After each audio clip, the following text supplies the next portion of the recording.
KROSSxOVER's back, man. If y'all know me, y'all know that my first love is basketball. Shout out to my old teammates, Skips and Malou growing up. Shout out to Shaheen growing up. Shout out to my man 40, Dwayne Woodward. Shout out to Stymie, Bunk, and Kareem. That's my original teammates. You know what I'm saying? So, shout out to Southside Jamaica Queens in general. But we got a legend here, streetball legend, basketball legend today. Half man, half amazing. And I know mad people didn't ask you this question. And I don't know if it's been online, but I gotta start off with this. How a nigga gonna give another nigga your name, bro? Listen, it's beyond me. Beyond me. I'm gonna tell you, I asked myself the same thing, because I was sitting in the house watching it when it happened. Who gave Vince that name? Was it Kenny Smith that gave Vince the name? Punk ass Kenny Smith. Yeah, man. they had to be a Queen. That's my man, Kenny, too. I love you, Yeah, Kenny. Kenny Smith, But you know it. But you did give another man name and then made it you made it even bigger. Because they went worldwide now. Yeah, you know, he did what he did with it, but, as far as I'm concerned, it's only one, and he's sitting right here. Did you ever speak to anybody? Did you ever see Kenny and be like, yo, how could you do that? Has Vince ever saw you and been on something? Yo, bro, I know that's your name, bro. No, I never got a chance to speak to Kenny yet. Wow. I'm going to say yet, because I know somehow, somewhere I'm going to bump into him. Never saw Vince, but my wife, she saw him. This is a few years back when he was in Toronto. Mm-hmm. She had an uncle that lived in Canada, so she drove up there, and I was on the road, and one of my homeboys was working out for the Raptors camp, so he invited her to come through. So she came through. Shout out to Mrs. Amazin. She came through, and Elijah Wan, Charles Oakley, and all of them was there, and Vince was out there working out, and Trini, she like 5'2". Okay, she's short. She's She's a little little. thing, She saw him. It beeline straight to him. And she said what? What she said? She's like, yo, my husband is real half man, half amazing, right? And Vince was like, I didn't even really want the name. He kind of copped the plea a little bit. But as time went on, I guess he liked the name, and, he took it and ran with it as much as he did. But, like I said, as far as I'm concerned, I'm always going to be the only one. Did that make your legend bigger, or do you feel like that could have dimmed your light, somebody stealing your name and going worldwide with it? No, I don't know. I didn't never look at it as dimming my lights, because I knew who I was and I knew what I was capable of doing. As far as I'm concerned, yeah, it did give me a little more notoriety. Okay. I definitely got a little more notoriety because of it, but only from a certain side. NBA wasn't going to give me no type of notoriety. As far as they was concerned, Vince was half amazing. But outside of the NBA, everybody else who's knowledgeable of the game and who's around my age, maybe a little younger, they know that I got that name when Vince was in like the 8th or 9th grade. I got it in 92, and I'm 10 years older than Vince. Who gave you the name? Duke Tango and Al Cash up at Rucker. Duke Tango and Al Cash. Mm-hmm. Were people paying you to play in the Rucker? Yeah. Mm-hmm. You can make money. You definitely can make money up there. Were they paying you to play in all those tournaments that you was running around there? And was that your income? Were you working a job, or you was like I'm playing ball in the summer and I'm making enough money just to do that? Well, at the time back then, I was an assistant school teacher. Oh, okay. So I was doing that, and you get off during the summer, and you get. And that's when you was going crazy. Checks ahead of time for the summertime, and basketball was my hustle for the summer. Oh, that was your side hustle. Yeah. Did the championships and all that type of stuff mean nothing? And did you ever think that you was gonna be this big and have a nickname in the Rucker world and the N1 world was gonna blow up this much? No, because I initially wanted to be a baseball player. Wow. Yeah. I like basketball, but I was playing baseball. I didn't start playing basketball until I was like 13 going on 14. I started real late. But basketball, baseball was my first love. That was my first love too. I wanted to be a pitcher, play center field, do all. I had a good. I wanted to play second base and shortstop. I had steam for arm. Yeah, they called me Baby Goose in our little league. Goose Gossage. Yep. Goose Gossage. Yeah. See, you know. I know. Baseball heads know. I was a baseball player, bro. I was one of the originals too. You know. Tell them what happened at the '86 World Series. I'm at the World Series of me and my pops, my cousin Terry. Shout out to my cousin Terry. She gets me tickets to what I think was Game 6, right? Mm-hmm. So we at Game 6, we all excited about going. So my father is a working class man. So that nigga like, yo, it's gonna be crazy after the 6th inning. We need to go home. Right. So I'm looking at him, we gonna leave the World Series or whatever in the 6th inning to go home. He's like, yeah, the Mets looked like they was losing. We don't need to be doing this. Let's get out of here. I gotta go to work in the morning. I walk in the door. This was the Mookie Wilson. Nigga. Oh. Nigga. I walk in the door and my mother's like, what the fuck? How the fuck did y'all get home so fast? I got chills in my arms, bro. She like, how the fuck did you get home so fast? I was like, yo, Dad wanted to leave. The Mets was winning. I said, Mom, the Mets was losing. She said, they won the game. Bill Buckner, yo, right between the legs. She turned the game on. She said, y'all missed this shit. She said, Stanley, if you was gonna make this boy leave in the middle of the game, you shouldn't have taken him, bro. Wow. So I was there. But you wasn't. But I wasn't.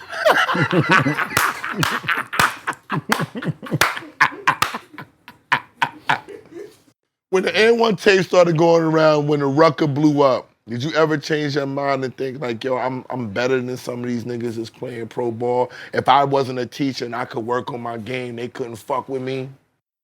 Well, no, that was never my mentality. I never thought I would walk around saying, you know, I'm better than somebody else. Mm-hmm. What I always said to myself was, I know I got the skills that will be able to hang with these cats. Mm-hmm. I know I got the skills that if they take a look at me, I could get to the league. I never put myself up against anybody. I never measured myself against anybody else. I just knew that what I brought to the table was good enough to get to the league. So why it didn't happen? You was part of you wasn't on the politics side? Not even, I was a knucklehead. Oh, I was a okay. knucklehead. I still managed to go overseas and play pro for a couple of years, you know. So I played overseas for about 5 years. Did you like it? Loved it. Yeah, I played in Uruguay for 2 years, down in South America. I won a championship down there. Yeah. I played in Finland, and I had 2 different stints in the Dominican Republic. What did the traveling and the seeing the other cultures and playing basketball do for your mind state? Oh man, it really relaxed me because it gave me a global perspective, not just a national perspective. Because traveling around the world, you get to see all types of cultures, all types of lifestyles, all types of financial situations. So I'll use Uruguay as an example. When I was down in Montevideo, when I used to go to practice, I took a certain way. And, you know, it was through the barrio, through the hood. And you had people lived in houses, but they were barefooted with jobs. Going to work, happy. With no shoes on. No shoes on, happy, going to work every day. Not a care in the world. And it made me think, you know, the what we consider poor here in America. It's rich over there. You damn near middle upper class over there, something like that. In fact. You know, so our poor doesn't even compare to other countries in the world. So that opened my mind up to, man, you better appreciate whatever comes your way and don't sweat the small stuff.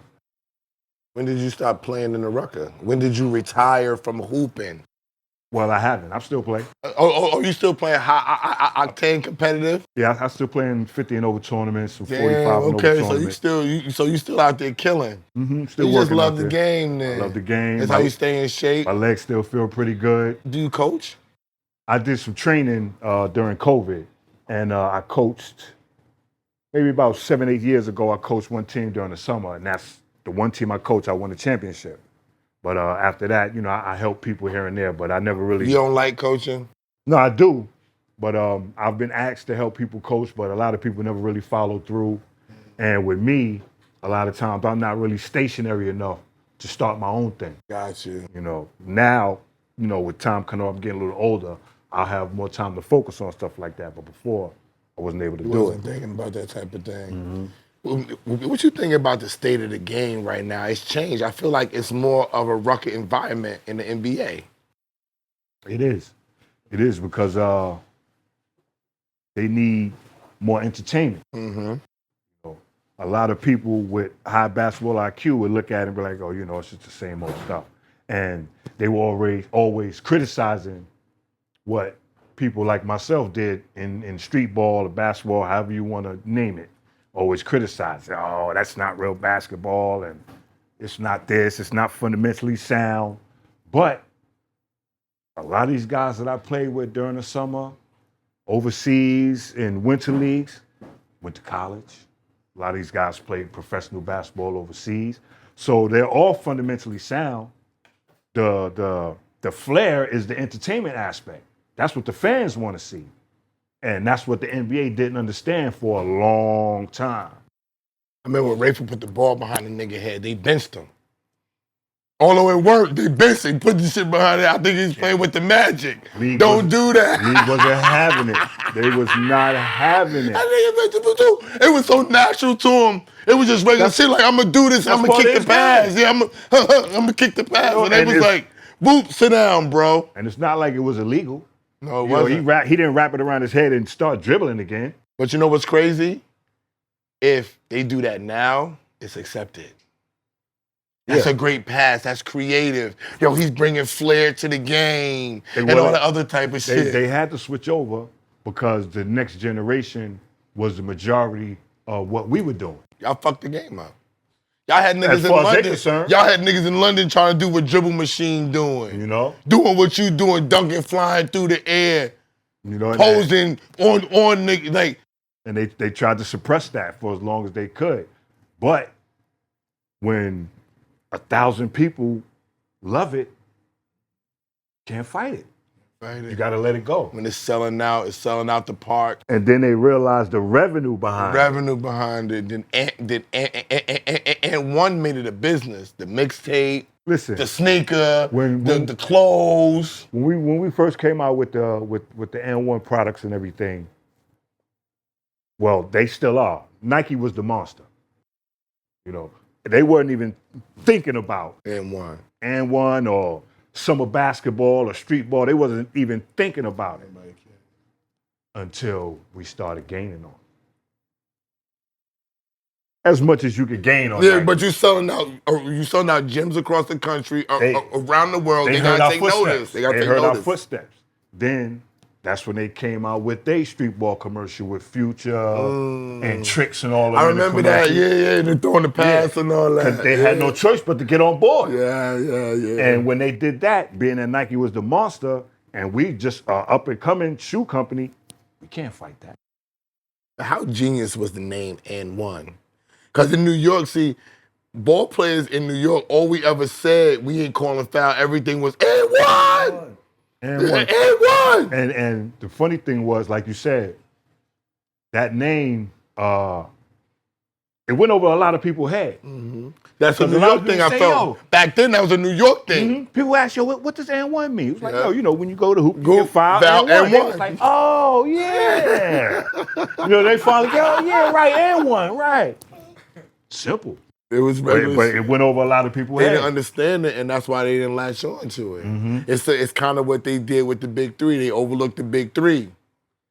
And then as soon as Q started making noise, we got to either suppress this or we got to recognize what's going on with these people, because the Big Three is even bringing a different flair. Did you ever think about playing inside the Big Three? I thought about it. Definitely. If I could get in there, I would definitely entertain the fact of doing that. Where's the business of street ball? Where's the business of street ball going in your mind? Because I see the leaky roofs. To me, I'm gonna be honest. Let me speak on it. To me, it's not as big as it once was. No. Okay. I don't think that the talent is the same. I think you got all the people copying the style. There's a street ball London. There's street ball in Portugal now. They got the famous parks where everybody goes. It's in the video games and all the rest of that stuff. But the talent is so watered down, it's not carrying over and making nothing bigger. The only name that I know that's young is a Leaky Roof and the dude that you want to go see today. Heyward. Yes, they the only two that I know their names. Mm-hmm. I don't know nobody else that's new names. I still see all the older names and people want to see them and stuff like that. Why do you think that is, bro? And this is just me speaking from my perspective. Everybody is trying to recapture what can't be recaptured again. You know, what we did was lightning in a bottle. You know, that 7 to 8 years that I was with And1, I had a ball. You know, And1 had a run of maybe 12 or 13 years or something like that. But it was great. It was, at that time, we were maybe the second most popular tour globally at that time. So for me, a lot of these guys, they try to emulate instead of trying to bring their own thing to the table. Because that's how a lot of us got noticed. Even though we all played on the same team, our games were unique to us. Did y'all do anything? It was Man Half Amazin. You got main event. Our games you know were what I'm unique saying? Like, nigga, we was going there before we was even thinking about the Nick game. And don't let a pro show up. Don't let Kobe or Bubba or one of them niggas show up. Then it's like, who's going over there? The chicks is over here. You can smoke weed outside. It's up. You can hang out when it's over. You can hang out when it's over. You actually talking to the niggas who was hooping. Right. It was an interactive experience Yo, where y'all right going? now. Where you headed after this? The party. Niggas are throwing a party. Yeah. I'm gonna take a shower. Nigga walk in at the party. You got the celebrities there. That's where it was popping. That's where it was, man. But now, you go to the parks now and you hear crickets. You don't see kids playing in the park no more. They're taking the kids out. The good ones are sitting on the AAU, personal trainers, all this stuff. There's only one kid out here playing ball, and that's Cayenne to me. Yeah, man. Cayenne's on the street right now. That's why he runs New York. Who? Yeah, Dykeman is still popping. But we're talking about the players. We're talking about the players. Yeah. That's what we're talking about. Cayenne right now is the only young New York star. You got Chris Jeff is nice. Man, go out there playing that concrete, get you some scrapes, cut up and all that, man. Go get some bruises, man. That's old school for them. Yeah. What about Clash TV? Are you up on Clash TV? Yeah. I know Dex and Chris Gotti started the Clash TV or whatever. They got Leaky Roof signed on, and I know it's moving. I think it's a great idea. They highlighting street ball and everything. What you think it's gonna take to take it to the next level? Because for me, I don't think there's no stars out there. That's why they had to sign Leaky. Leaky needs we need Leaky to have competition. We need 5 of those. We need Man Half Amazin, Main Event, Professor, Future, Dribble Machine. That competition is what makes it dope, not one nigga. That's hard. That's hard because trying to find a combination like that with a lot of the teams out here is difficult because the egos right now are ridiculous. It's ridiculous, man. Somebody asked me a question a few weeks ago when I was playing in one of my 50 and over tournaments when the game was over. It was an interview. And he asked me what a message to the young kids. And it was simple. Team success is individual success. Win games. You know what I mean? If you win games, we all gonna go pro. And it's always going to be levels. Mm-hmm. So even if the team is winning, 2 or 3 of y'all are going to stand out. So instead of focusing on yourself, team is losing, but you got 40. That don't mean that. How about the team win and you have 28 and 8? Or 15, 12, and 8. Yeah, that's a big game right winning. there. That's a big game right there. Yeah, you filling the stats. They can everybody know baskets. you versatile. Yeah. Instead, everybody just know you as a gunner, but you can't win. Look at the Devin Booker was coming off the bench at Kentucky. And he's a starter in the pros. He's going to be a Hall of Famer. You know what I'm saying? He's the leading scorer for the Phoenix Suns of all time. Everybody's going to get their time as long as you stay focused. I'm not worried about what you're doing. I'm focused on what I got to do in order for you to recognize that, oh shit, I gotta step my shit up because he's coming. He on his shit. But the game is different too, because before y'all used to just ISO, let them two, then you get the crossovers, you get all that. Now you get crossed over, you on the line forever. Yeah. Yeah, you on the line forever now. It's way different. We got social media now. That's facts. Cass is getting reps off a 30-second clip. Yeah, one move, one bucket. Now he that dude. One bucket. I'm not gonna say his name. There's certain kids that they show one bucket all summer. Mm-hmm. Oh, nigga went to the basket. Same move. I don't get that. Same social media because it's more about the money now. They getting paid when they get to third grade, nigga. You can pay a third grader damn near right now if he's hot. That's why you see the marketing. Look at this little football player. Do you see the football kid? The little fast boy. They've been watching him since he's about 4. Yo, I think he's like 11 or 12 fucking paid now. He gotta be paid. Yeah, he's about 11 or 12 now, and he's still mashing them. I saw an 8-year-old nigga. They miking up 8-year-old kids to play football. He talking crazy. The kid that was he was singing the rap song. Yes. Yeah, and he rolled the kid. I saw that. That's what I'm saying. I'm watching him. I follow him from the crossover. If they give him a product, I'm paying attention to the product of what this little dude is putting out there. And he played defense and offense. He popping the dude. In the next clip, he's running the corner, jetting for the touchdown, bro.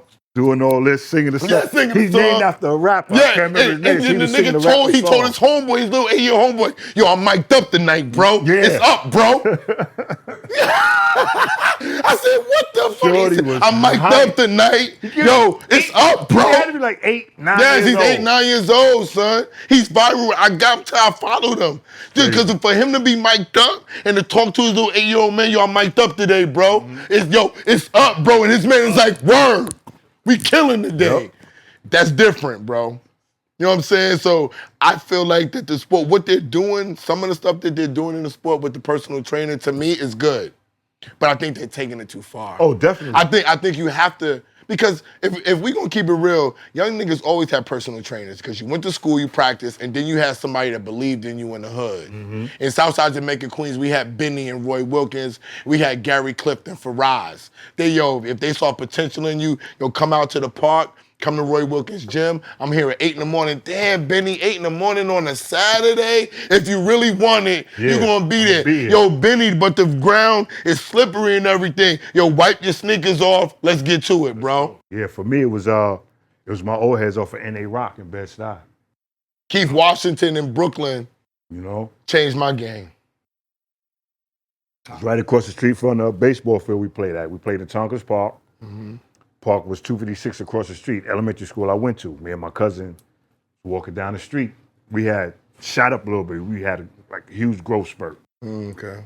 We were slowing down with baseball because, sometimes funds is not what it is. So our uniforms. And baseball is costly. What it was, yeah. With basketball, you just get some shorts and a rock and you outside. We was getting too big for the unis and everything. Yeah. So me and my cousin was walking past the park. I was maybe 6'2", 6'3" at the time. My cousin about 6'2". Guys was playing ball in there. This dude named Prentice saw us walking past. And he stopped playing. And, y'all play ball? Not really. I play baseball. He fell in love. He's like, yo, come on, man. Come on, play. So we went in there and played. Fell in love, nigga. That day. I was a baseball player too. My man Bunkin took me outside, and my first coach was Dez. Dez coached me. My first team had Shaheen on it and Rafa. That was my first team, and Shah would argue with Rafa. I'm only passing to Randy because you always pass when you want to pass. It was a big deal, right. And I didn't even understand that I was on the court with Rafa and Shah at 12, and I was told I'm about to be 13. And I told Heineken the story. I told my dad I'm not going back to baseball. He was like, what the fuck you talking about? I was like, this is crazy. I said, no girls come to the baseball games, bro. All the girls is walking me to the basketball court. They're coming to see me play. They're cheering me on. They don't walk to the baseball field, my man. I don't want to be over there with them niggas. First thing they say, you play basketball? Who you play for? Those are the first two questions. Ain't no baseball. Who you play? You play baseball. The niggas with the cleats and the bats is walking around. We know you play baseball, bro. We get it. Yeah. We get it. What's next for you? Because you said I asked you about coaching. You said niggas kind of trying to hate on you a little. Well, no, not hating. It's just that, a lot of cats, they don't follow up. A lot of dudes don't that follow sounds up. like a little hating to me, but we gonna let it go. We gonna let it go. I know you're trying to be politically correct. We gonna let it go. So what's gonna be next year? Are you still teaching? No, but I'm currently I'm going to be going back into kind of teaching. I'm going to be a counselor at a juvenile detention center up in Valhalla. Work with the kids up there, being a youth development specialist. Okay. Dealing with the kids up there. I'm going to try to get back into some training, hopefully. I have a manager.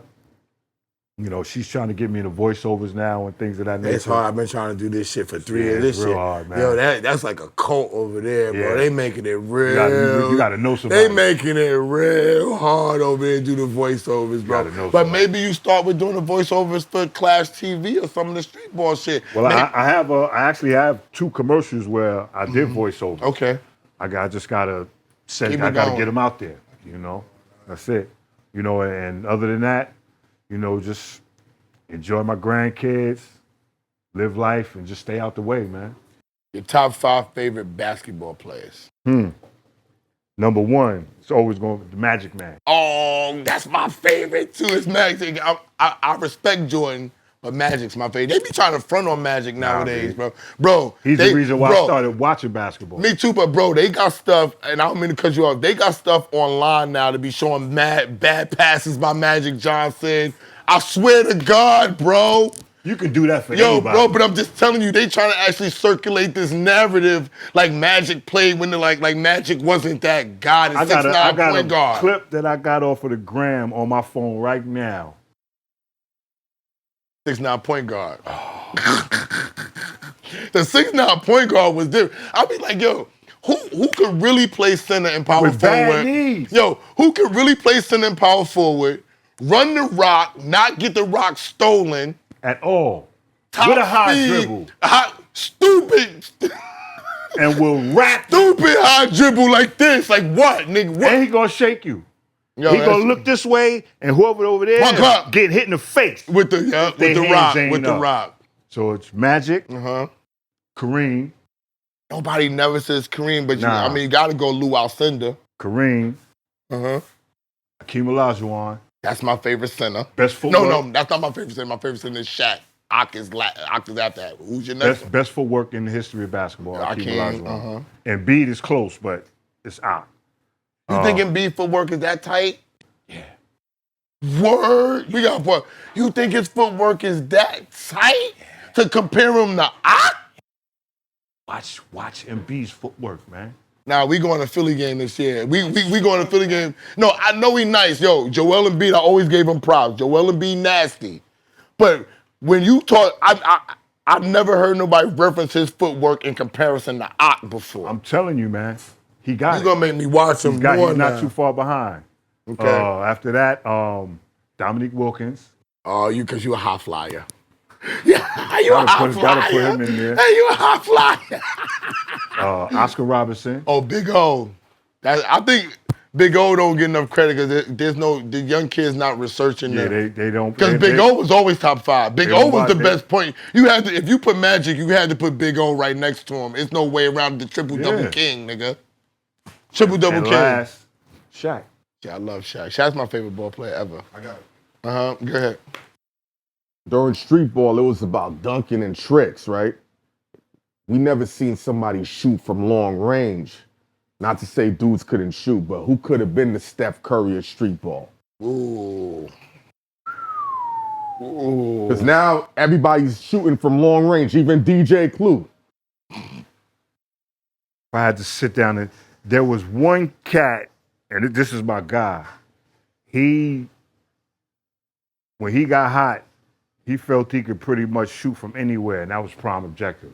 P.O. Prime had range. Yo, I forgot about Prime Objective. People don't even talk about Prime Objective no more, bro. Right about range, Prime. I ain't even think about Prime Objective. 37 easy. Damn, I He forgot get hot. about He son. get hot. He will shoot from half court, and he'll hit 3 out of 5. That's He'll- crazy. he'll- That's 60%. Nigga, Yeah. right? Yeah, What he'll we hit talking that. about? That's 60%. Mhm. Prime objective. Y'all ever had drama with Harlem Globetrotters? No, we always respected the Harlem Gotcha. Globetrotters. It was You got to. always pay homage to them, man. They were in the lane all to themselves. I got another top 5 question. Street ball. Street ball time. Nobody talking about the illest street ball niggas. Who's the top 5 street ball? You ain't even gotta go all time. Top 5 at the Rucker. Yeah. All right. Let me think about this. Yours. In no particular order. Okay, no particular order. I got to give a shout out to my man, rest in peace, Ali Mo. the Black Whale. Ali Mo. Legit 6'8" Ali Mo. with a string on that thing. A. Philip Randolph alumni. Get it right. Campus. Yo. Ali Mo. And I've seen a lot of cat. I play with Bug. I play with Booger. To me, the greatest point guard I ever played with. Ever. You ain't gonna ever deter me from saying that. I'll put Ed Even Booger, with no jump shot? greatest point guard ever played with. Even with no jump shot? Greatest point guard ever played with. I ain't gonna dispute you. I'm just saying That's even with it. no jump shot. Okay, go ahead. But Al, He was different. he was different, man. And he had a sneaky arrogance about him, yo, where he would just look at you like, man, you can't fuck with me, man.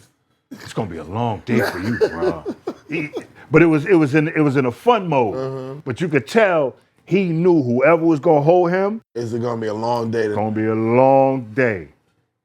Ali Mo? Al, man, that's my guy, man. Rest in peace.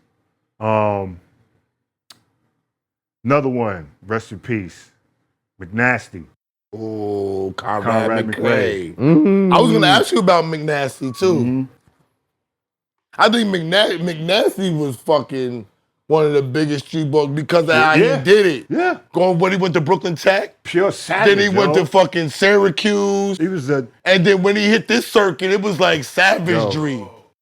Rad was coolest dude you ever want to meet off the court. Nice.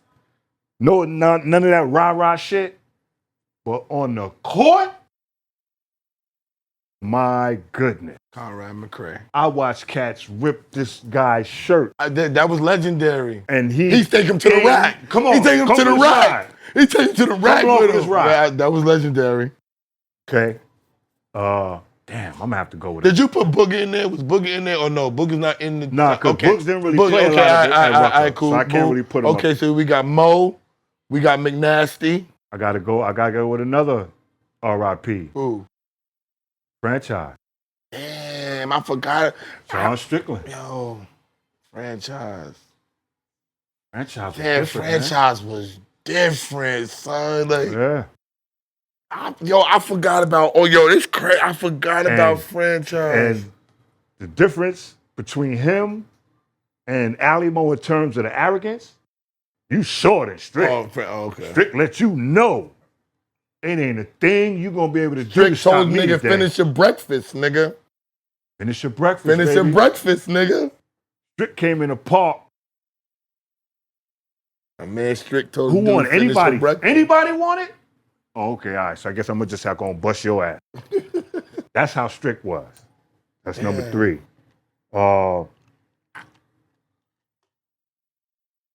Probably have to go with best kept secret. Mm. Kareem Reed. Word. Okay. Reem gonna do the show too. Yeah. Yeah, A Reem. lot of chips, man. Reem won a lot of chips up there. And he was a floor joint. I played with him up there. He was definitely a floor joint, real aggressive, never back down. One of the toughest little guards out there. Bar none. I don't think he gets his respect beyond the Rucker. Like, people don't respect how he was all world high school. He was a top recruit in college. I think people just they harp on the fact of where he didn't make it to. Because that's all most people You know what I'm harp on, is saying? what you weren't able to accomplish Yeah. instead of what you did. Yeah. You know, and He's a hell of a ball player. yeah. I'm gonna have to go with one of my old heads, man. Terminator. Oh, I forgot about Terminator too. Terminator, man. I think what's that? I think he had 9 championships at the Rucker or something like that. Might be double digits. One move. What's the Running, going right hard. Little hook. Went right every time? single time. And you couldn't stop it. Couldn't stop. I remember the first time I played against him up there, he was up there, you know, he was on the other side of his prime. And Mousy told me, see, all you do is go right. Just make him go left. Make him go left. Can't. You can't. I tried. I couldn't. Somehow, some way, He was going to get to that right hand. Turn was going right. So, yeah, man. Man, this was... And I got an honorable mention. Yeah, you got an honorable mention. I think it might be the same I name. think... Wait, hold on. Let me whisper who I think he's going to say. No, you don't think so? Go ahead. One of my other big homies, I was going to say All Day, Oh. Steve Burke. Because you mentioned a lot of RIPs. Like, can you give us a RIP story on Escalade, man? Ooh. You know, Troy Jackson. Yeah, man. Troy Jackson. Escalade was beastly too. He was a quiet, real modest dude, man. But if you close like this, S was a funny motherfucker. He funny as shit. If you paid attention to a lot of shit he was saying. But Escalade, I go back to when we were playing overseas, and I hit the game-winning shot on him. Mm-hmm. He comes over to me after everything is over, and you know he's just standing there. We just standing side by side, and you know he's just looking at me, like, "Yo, man, like, yo, you really 6'6"? You know, just fucking with me." Like, what are you talking about? He's like, "Yeah, you know, I'm 6'5", 6'5 and a half." I was like, "Yeah," and I'm looking you in your eye. What are you talking about? He's like, "I don't know, man. I think something's wrong with you, dude. You know, just messing with me. I think something's wrong with you, man. I think the scales is wrong. I don't think you 6'5", man. I think you're more like 6'9". I said, "Your ass, you stupid." But he's like, "Nah, because look at you. You're 180 pounds on a good day, and you play a power forward center. You gotta be 6'9". It don't add up. It don't add up. You gotta be like 6'8", 6'9". I was like, "Yo, S, leave me alone, man." So for S, he was a funny guy, man, if you paid attention to him. But all around, good guy, man. I love S. Well, rest in peace. Ross Strickland told us that he only played in the Ruck, I think, one time because he didn't have that flair to his game. And I was like, Rod, you naturally had the flair. How do you feel about what he said about that? He's like, he didn't want to compete like that because he didn't have that shit that everybody else had, but it seemed like he did. Well, I'm kind of with him because I didn't have the flair. Oh. You know? I was a ball player, rebounding, running the floor, all that. So when I got up to Rucker, that was my first time seeing that type of entertainment basketball like that. Okay. For us, down where I was at, like I said, Booger was the closest to that we had because he had all the wraparound passes and all that flair. shit. But everything he did led to something. A bucket, a steal, yeah, whatever. Uh-huh. Uptown, these cats is backing it out, telling the cats to come up. You got cats coming on the court. Yeah, you know what I mean? You got Cisco out there, Harlem shaking on the goblet. Rest in peace, Cisco. Yeah. Cisco walking up and down the court doing his thing. I had never saw that before. Yeah. So I'm like, what the fuck is going on? Man, give me this ball. Boom. That's what I was all about. Uh-huh. But people paid attention. I played hard. I ran the floor. That was your flair. That was my flair. That was your flair. And people like that. Yeah. You know, I always held the bigger dude. I played out of position. I never backed down from anybody. People noticed that. All that became my flair up there. Got you. You know what I mean? And that's how I was able to play for as long as I did up there. Because people appreciated how hard I played. What's a move that stands out to you that you've seen? Mine was when Future made the dude fall and he looked at him and did the shimmy. Like, what's something that stands out to you like, God damn it, I wish that wasn't me? My Brooklyn brother. I can't remember. You I gotta can't tell remember us the too. dude's name that got shook. But we was playing against Mel Tinsley, the abuser. The abuser. My little bro. Shout out, Mel. You know exactly what the hell I'm talking about. Because a whole lot of shit went down after that day. I don't remember who was holding him. But Mel was coming down, putting between his legs, hesitating between his legs. And as soon as he stepped across half court, old boy got up on him. So you know how the crowd is up there. Oh, yeah. So Mel backed up a little bit, trying to setting him up. My man got his hand out. He waiting for the cross. Mel threw it between his legs again, went this way. Oh, got him. My man said, "Oh, I'm about to pick you." Mel said, "No, you not." Eat right between the legs. To the My bucket. man He fell. He busted Stole his ass. second base. This nigga ended up head first under the scores table, Oh, my yo. God. Head first under the scores table. I know niggas ready to fight after that, Oh bro. my God. I know niggas ready to fight after that. That's a fight. Oh my, but that's the funny thing. That's a fight, nigga. A fight almost did break out. I know, nigga. Cause it got a little antsy, and I stepped in the middle. Cause Mel was my little bro. I stepped in the middle, but it was a whole bunch of cats from the hood up in Harlem at 55th. They thought I was stepping them out. Oh. So they came out on the court and ran up on me. My childhood nickname is Biz. Okay, Biz. My grandmother gave me that name. Yo, Biz, what the fuck you doing? So I said, what you talking about? I'm trying to make sure nothing happened. Oh, word. So played the game and everything, smoked the Mel after that, get back down to Brooklyn. Niggas still wanted to fight. Nah.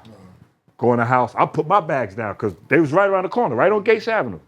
So I put my bags down and told wifey, I said, I'll be right back. Walked around the corner, saw a couple of them coming down. So I was like, yo, what was that all about uptown? Yo, what's going on? Oh, nah, we thought you was trying to run up on Mel. I said, are you kidding me? My little bro, man, what's wrong with y'all? So, I mean, we squashed it right there. But I was like, yo, man, don't. I be in Harlem all the time because I'm getting money. But don't get it twisted. I'm a Brooklyn nigga through and through. Brooklyn niggas. Don't get it twisted. Yeah. I love all of y'all. But let's not ever Forget I'm from Brooklyn. Yeah, man. I'm a Queens nigga. I feel the same way. I love y'all, B. Yeah. You know, if I could squash something, I'm going to squash it. If I could back you up, I'm going to back you up. That's just me. You know what I mean? But, you know, that whole situation was crazy. It ended up getting washed under the board. Them are still my guys to this day whenever I see them. You know, and it was just love. But the move Mel put on Yo, that S, what did you see that was crazy? Come on. Rafa. I saw Rafa. See, when Rafa was doing it, we the same age. So I was in college, so I had to see him on tape. A nigga didn't even know Rafa would skip to my Lou. Niggas was calling me like, yo, this Skip to my Lou nigga's crazy. He doing all of this wild shit. And I'm like, Skip to my Lou. And I saw the tape, I was like, that's Rafa. That's what? That's not Skip to my Lou, that's Rafa. Oh, he skipped to my Lou now. That's what it was. They gave him that name. That's who he is now. And I saw him get cornered in the corner. I don't know if he was cornered in the corner with three niggas, threw it around one nigga, threw it through another nigga leg, spun, crossed over, threw it to another nigga leg, and kicked the pass to a nigga dunking at the end of the court. Three niggas surrounding one nigga. In the corner though. The corner's right here. Three niggas like, I got you, nigga. Yeah. He threw it around a nigga, brought it back through another nigga's legs and all that shit, then kicked the pass and nigga just catch the ball, dunk it. On the N1 mixtape, nigga. I got a question for both of y'all to close it out on my end. You've answered this, but this is a street ball dude. Your wife is in the stand or your lady. Which is the one thing you wouldn't want to happen? You fall or you get dunked on like how DeAndre Jordan dunked on Brandon? Get dunked on. Everybody says that. Get dunked But on. that goes away. To get dunked on goes away. You can shake me because that means I'm playing defense. But so you wouldn't want to get dunked on? No, but I don't have a problem getting dunked on. It's happened before. You know, dunkers get dunked on. You know what I mean? I'm not going.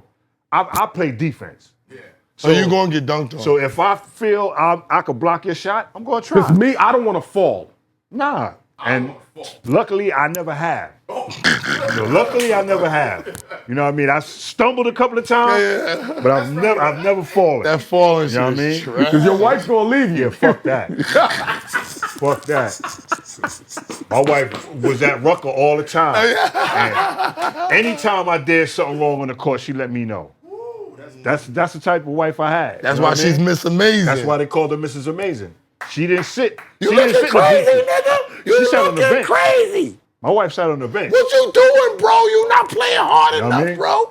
First game we got out there, ain't nobody. She is not sitting up there with them crazy motherfuckers. She sitting right here. I get up, she sit in my seat. And, That's wild. and that On was the our bench. staple. That was our staple up at 55th. You saw me, you saw her. You know what I mean? And if I'm not doing right, the fuck is you doing? You playing like shit. You know what? You're absolutely right. Let me get this That's shit different. Shout out to Half Man, Half Amazing, the original. You like, this, yo, this is the first crossover I did when it was just by myself. Just so you know. So this is like the inaugural special crossover. You know what I'm saying? And this shit was dope. So I really enjoyed it. I only got one problem. I only got only one problem with you, bro. What's that? I knew you was gonna say something. Come on, bro. I knew you. Y'all niggas can't just pop out like that because no just niggas popping is 2-1. Niggas is popping baby. out. They booking the Jets for clubs now. The Jets is the toast of the town with Aaron Rodgers here. New York Stock Exchange. That's how far back I go. He got the green on. Niggas is Mark popping out. Gastineau, Joe Klecko. That's how far back I go. O'Brien. All that. Don't play. I ain't no new What's the fan. running back? What's the running back for the Jets? Oh, man. Freeman was the running back. Freeman. And then y'all had my man come over from the Patriots. Was it Marcus Freeman? Was it Marcus Freeman, Marcus maybe? Freeman, yeah. And then y'all had my man come over from the Patriots that was dope. What's the running back from the Patriots? Oh, my favorite Martian. My favorite Martian. Yeah. Yes. So y'all had a couple teams. Y'all had the butt fumble. Yeah, we was all right. Don't It's a even. Y'all had the Butt butt fumble. fumble. I'm just saying, y'all had the butt fumble and That's all all that. right. But y'all trying to get it right. He's a Giants fan. I mean, We got 4 rings. How you got one Joe Namath ring in the 70s and you can't pop shit about the Giants? I'm talking about right Y'all now. got one more win than us, bro. Half man. Does Eli deserve to be a Hall of Famer, or was he a fluke? Come on. Eli's. He's on the fence, man. Eli's on the fence. You know why he's crossing the got them fence? 2 Because he's a rings. Manning. Thank you. He's a Manning. He got them 2 rings, you know, and it was against the GOAT. Yep. You know, so you give him that. But, you know, Why you got to throw a butt in there, bro? but you in the middle, you got like 260 touchdowns and 250 259 interceptions. interceptions. You know what I mean? So It's a then- wicked ratio. Yeah, the ratio is He's crazy. a Manning. He's going in the Oh, Hall. he's getting in. First ballot Hall of Famer, Eli Manning. He's getting in. New York Giants, Half Man, Half Amazing, dope ass guest, crossover. We might have to have another drink before you leave. Why not? You know what I mean? We out of here. Like, subscribe. Oh, Super thanks. He gonna be at your black party too. Oh yeah, I'm gonna invite you to my all-black party. It's gonna be lit. It's gonna be in the city. Super thanks. Do all that stuff. Watch out for the crossover. We got more episodes coming to you. Thank you for always Ball for assisting me, life, baby. Heineken, and thank you for always being there for me, Space Ghost. We out of here.